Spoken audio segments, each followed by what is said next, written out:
le mouridisme, ou la voie de l'imitation du prophète. En 1888, il fonde le village de Touba, dans un lieu austère et retiré.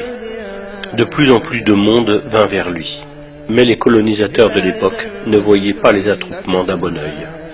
Ils arrêtèrent Cheikh Ahmadou Bamba le 10 août 1895 à Diawol, et à Saint-Louis, les colons décidèrent de son départ en exil. Le 21 septembre 1895, sur le bateau ville de Pernambouc, Cheikh Ahmadou Bamba quitte le Sénégal et les siens. Il arriva à Libreville, où il passa 3 mois. Puis il est envoyé dans des contrées austères, où règnent les moustiques et les maladies, au sud du Gabon, à Mayomba, où il déclara ceci: « Ô océan de Mayomba, témoigne que je suis l'esclave de celui qui pardonne les péchés, et que je demeure le serviteur de l'élu. » Il y passa 5 ans avec des militaires et des prêtres. Ce sera plus à l'intérieur du pays, à Lambaréné, où il passera encore 2 longues années avant de revenir au Sénégal. De retour au Sénégal, le cheikh poursuivit l'éducation de ses disciples à Darou Marnane. Mais le nombre de ses adeptes ne cessait de croître. La Mouridia prit une ampleur spectaculaire et demeura une source d'inquiétude pour les colonisateurs qui se sentaient menacés. C'est alors que le colonisateur décida de l'exiler 5 ans en Mauritanie, où se trouvait un grand érudit, Cheikh Sidia Baba. Et le cheikh déclara ceci: « Je ne fonde pas mes espoirs sur le soutien d'un ami, ni ne crains l'attention d'un ennemi. Je suis entièrement confié à Dieu. »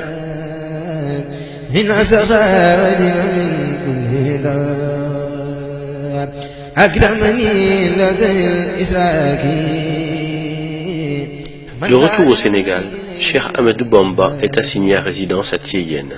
Puis il fut envoyé à Diourbel, où il vécut en résidence surveillée jusqu'à la fin de sa vie. En janvier 1919, lorsque les colons voulurent lui remettre la croix de la Légion d'honneur, il la refusa et déclara: « Je suis le captif de Dieu et ne reconnais d'autre autorité que la sienne. Ma récompense incombe au donateur, qui est noble majesté pour le service que je rends à l'élu, qui est pourtant le donateur par excellence. »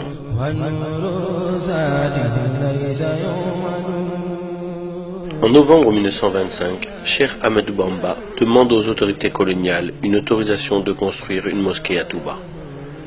Le 19 juillet 1927, Cheikh Ahmadou Bamba est rappelé à Dieu.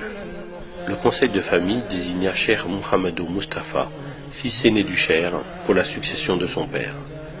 Le nouveau khalife fut chargé de la gestion des chantiers de la Mouridia, dont le plus important était sans conteste celui de l'édification de la mosquée de Touba. Pour mener à bien cette lourde tâche, son père avait loué les services d'un administrateur, en l'occurrence M. Tahiri, commandant du cercle de Thiès. M. Tahiri dilapida les fonds qui lui avaient été confiés. C'est alors que Cheikh Moustapha Mbaké décida de reprendre à son compte les travaux, mais il fut confronté à l'acheminement du matériel de construction.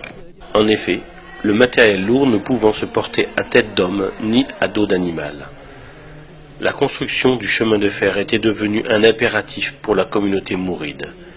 1500 hommes furent mobilisés pour réaliser 50 km de voies ferrées. Et en mars 1931, les trains pouvaient arriver à Touba.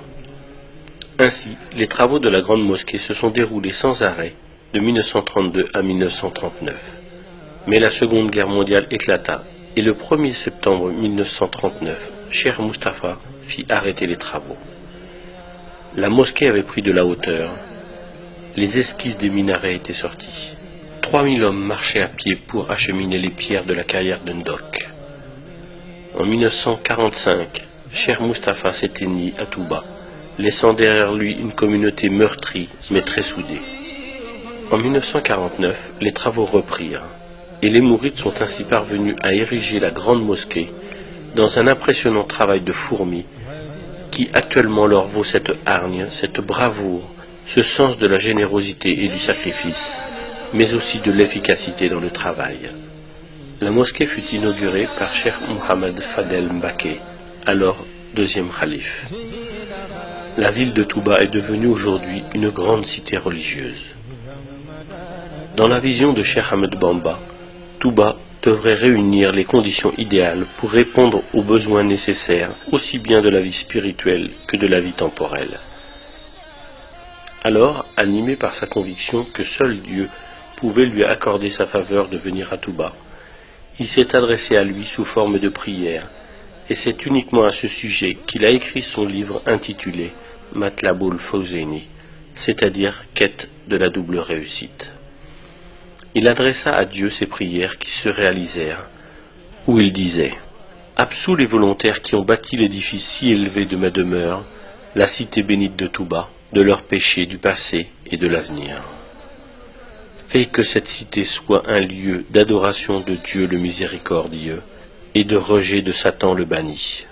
Faites de ma demeure, la cité bénite de Touba, un lieu où on plonge dans la voie de l'obéissance et de la tradition de l'envoyé. » Prière et bénédiction sur lui.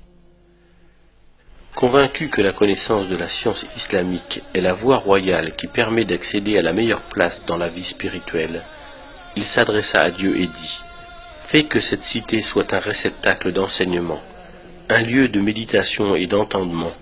Fais qu'elle soit un lieu d'éducation et un magistère d'enseignement. » Dans le domaine du temporel, Cheikh Ahmadou Bamba avait bien compris que la réussite économique est un facteur déterminant dans l'accomplissement des obligations religieuses dans toute société, car elle assure sécurité et stabilité. Il disait « Fais que cette terre soit une terre de richesse, de sécurité, de miséricorde et d'abondance tout le temps. Favorise les habitants de Touba d'un bienfait en eau abondante, ruisselante et qui court à l'instar d'un ruisseau. Protège cette demeure du vagabondage et de la délinquance et de toute promiscuité.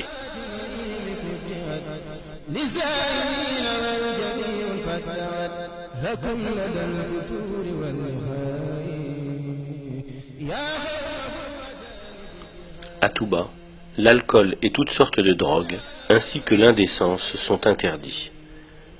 Cheikh Ahmadou Bamba disait « Protège quiconque aura consacré un effort dans cette cité, y aura effectué une visite et pardonne-lui ses péchés. » Ainsi, chaque année, Touba enregistre plus de 3 millions de pèlerins, surtout pour le Grand Magal de Touba, qui commémore le jour du départ en exil au Gabon de Cheikh Ahmadou Bamba. Le Grand Magal est une action de grâce. Cheikh Ahmadou Bamba disait « Quiconque te rend visite pour solliciter tes biens, comble-le de faveur et de bonté si tu es riche, mais ne thésaurise jamais ta fortune par crainte de pauvreté. C'est Allah le Très-Haut qui t'a offert cette richesse. Si tu la dépenses délibérément pour son amour, il te restituera tout ce que tu auras dépensé. » Pour la lecture du Saint-Coran, Cheikh Ahmadou Bamba disait « Quiconque veut parvenir à proximité d'Allah doit lire le Coran sans jamais l'abandonner. Celui qui veut, dis-je, obtenir l'agrément d'Allah doit lire et méditer le Coran. » Masalik. Et pour l'éducation coranique, de nombreuses écoles, aussi bien à Touba que dans le monde entier, ont été bâties et prochainement, une université verra le jour.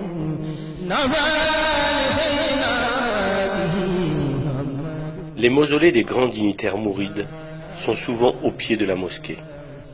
Ainsi, après une prière pour honorer le fondateur, les mourides prient en hommage aux successeurs de Cheikh Ahmadou Bamba et de la famille. Touba, créé en 1888 par Cheikh Ahmadou Bamba, a grandi après sa mise en terre en 1927.